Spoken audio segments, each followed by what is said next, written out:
Γεια σας. Σήμερα θα μιλήσουμε για το όνομα Έλλην και η ενιολογική του σημασία. Όλοι είμεθα Έλληνες. Οι νόμοι μας, η φιλολογία μας, η θρησκεία μας, οι τέχνες μας έχουν τις ρίζες των στην Ελλάδα. Ο ανθρώπινος τύπος και το ανθρώπινο πνεύμα έφτασαν στην τελειότητα στην Ελλάδα. Πέρσι σε λέει 1792-1822 Ελλάς. Ποτέ στην αρχαιότητα, στη Ρωμαϊκή, Ρωμαιοβυζαντινή και μεταβυζαντινή περίοδο, στα 400 χρόνια της Οθωμανικής κυριαρχίας, το όνομα Έλλην δεν πολιτογραφήθηκε σαν δηλωτικό φιλετικής και εθνικής καταγωγής εκείνου που το έφερε. Αυτό και στις 4 αυτές περιόδου συμβόλιζε και εξέφραζε τον φορέα των υψηλότερων, ωραιότερων και τελειωτέρων πνευματικών, φιλοσοφικών, θρησκευτικών, πολιτιστικών, ανθρωπιστικών, πολιτικών, κοινωνικών κλπ. Ιδεωδών που τους πανάρχιους προϊστορικούς χρόνους μέχρι την εποχή μας μπόρεσε ο άνθρωπος να συλλάβει, εστερνιστεί, λατρεύσει και μεταδώσει και στους άλλους ανθρώπους.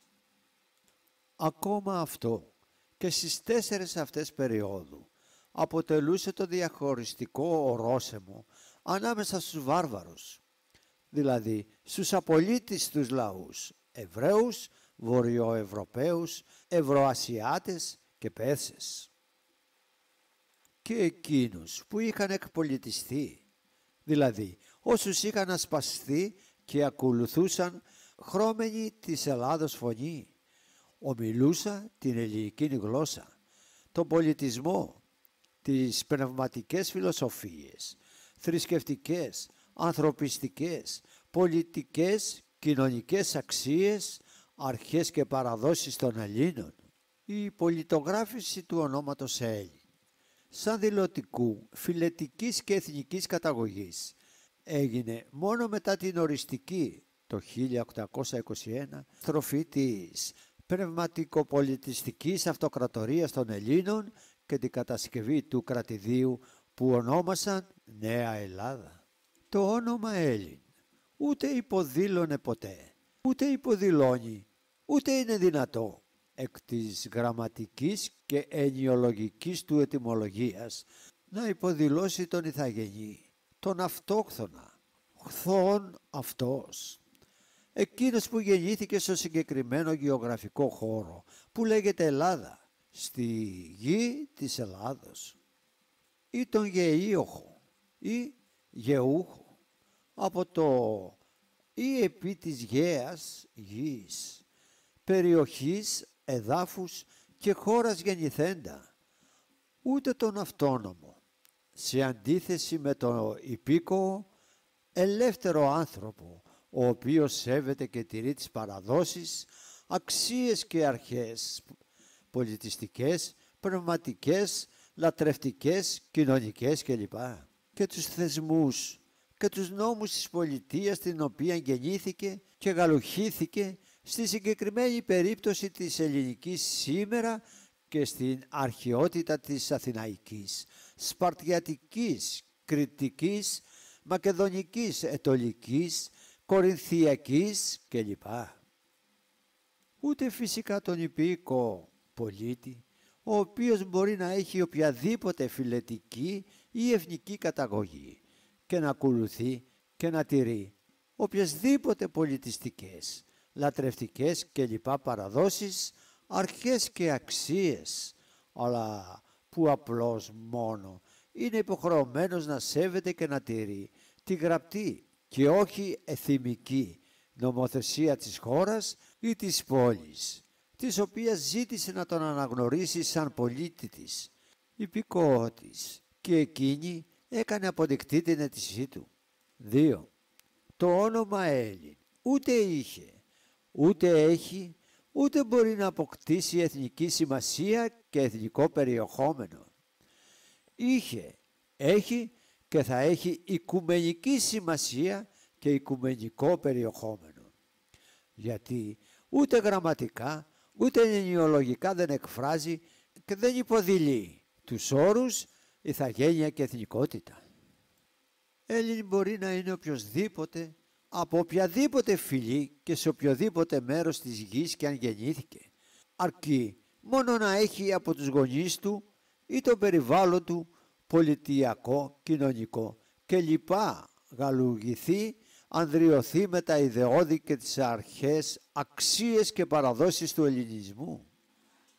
Δύο πολύ μεγάλοι Έλληνες, πολύ ενώτεροι από πολλούς από εμάς που έχουμε γεννηθεί στην Ελλάδα, έχουμε καθαρό ελληνικό αίμα, ΑΒ θετικό, ελληνική ηθαγένεια, πέδευση και υπηκοότητα.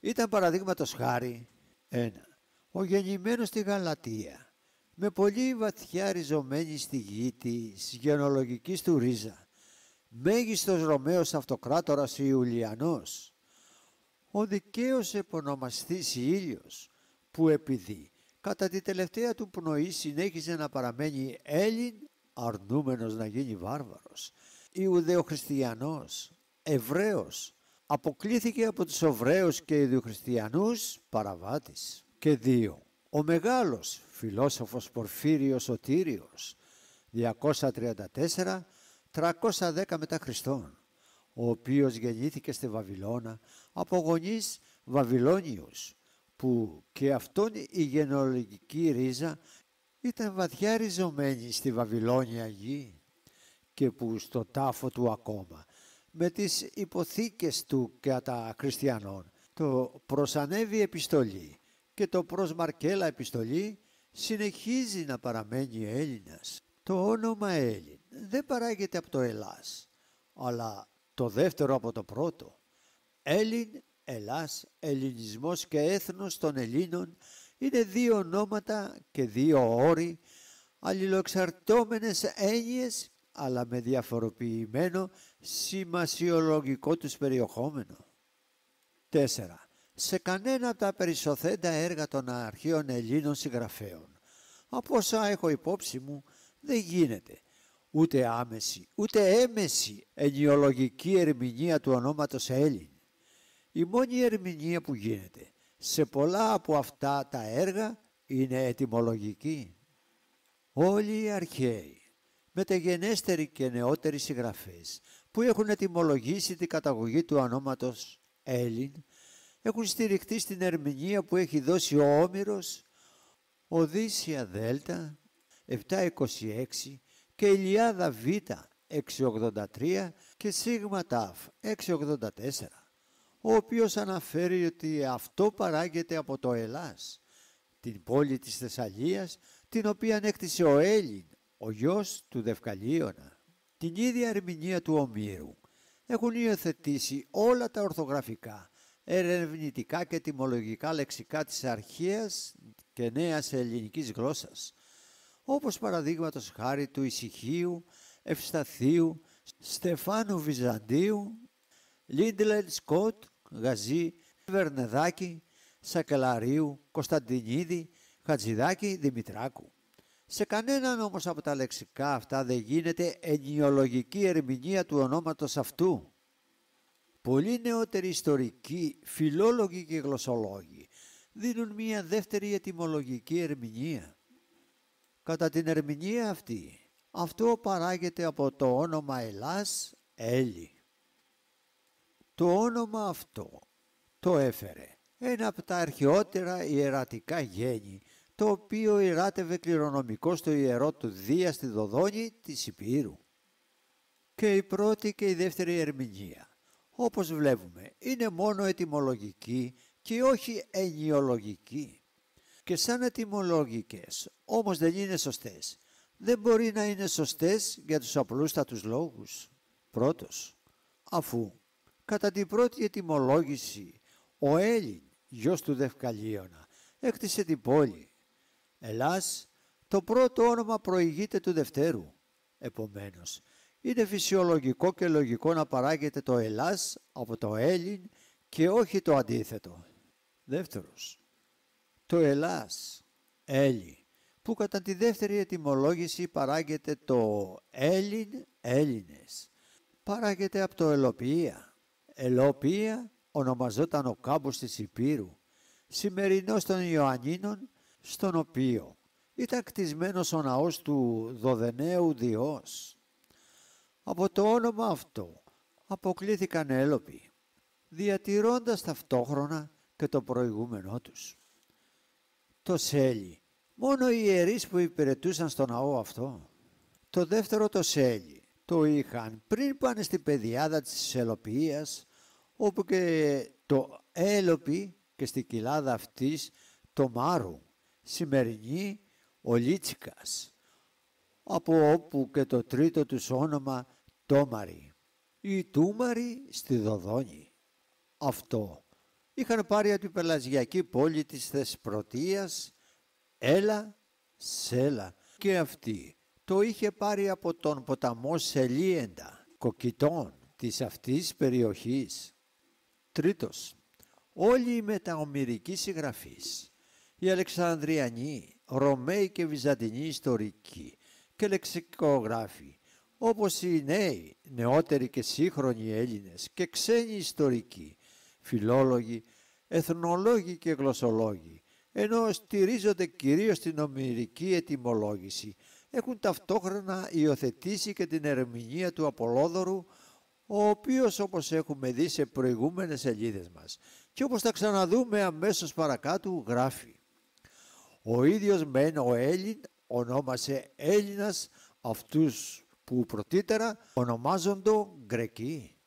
Μόνο οι τρεις παραπάνω λόγοι αποκλείουν την πιθανότητα ακόμα και να είναι σωστή η ετυμολόγηση του Ομήρου και κατά επέκταση και όλες οι άλλες που στηρίζονται σε αυτή ή στα ονόματα Έλος, Έλλη, Σέλος, Σέλη. Επομένως το Έλλην Έλληνες ή Έλαν της δωρικής και αιωλικής δεν μπορεί να παράγεται ούτε από το Έλας ούτε από το Έλλη, η Σέλη ούτε από το Έλα, η Σέλα. Ούτε η γραμματική της ετυμολογίας, ούτε κυρίως η ενολογική του σημασία του αφήνουν περιθώρια να προέρχεται από αυτή. Αντιθέτως, όπως προαναφέρεται, το έλας παράγεται από αυτό. Εάν σας άρεσε αυτό το βίντεο, παρακαλώ κάντε εγγραφή.